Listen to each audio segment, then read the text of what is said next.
Jazz didn't come out of nowhere. It started in early 1990s in New Orleans, a city full of culture, music, and life. In New Orleans, different styles of music like blues, ragtime, and spirituals all came mixed together. Out of that melting pot came something totally new, jazz.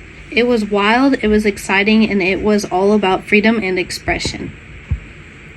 One of the first big stars of jazz in the 1920s was Louis Armstrong. He was born in New Orleans and grew up poor, but his talent with the trumpet was unreal.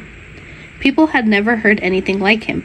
He had this super unique voice and energy that lit up every room. He became the symbol of jazz itself, bold, joyful, and full of soul.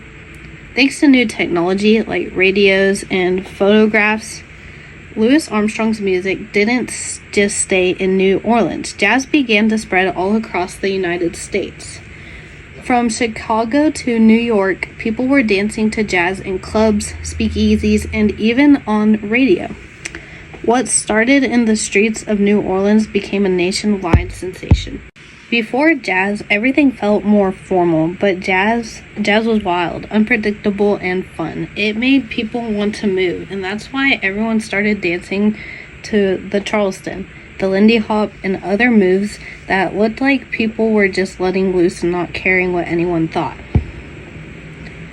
Jazz gave people, especially young people, a way to rebel. Women started wearing shorter dresses and cutting their hairs into bobs.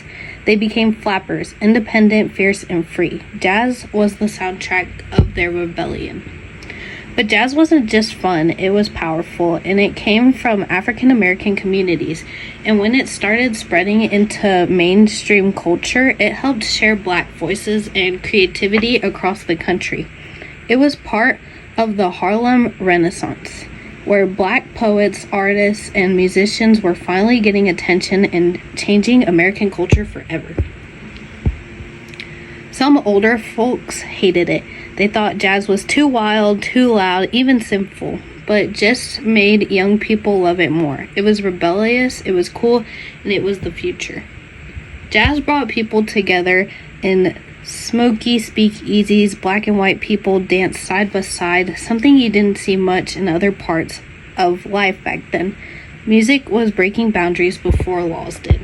So yeah, jazz was more than just music. It was movement. It gave people a voice, a rhythm, and a reason to dance. Like, really dance. For the first time in forever. In 1920s, jazz was life, and honestly, it still kind of is.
Yes, that was so good. Now can I have a gummy bear?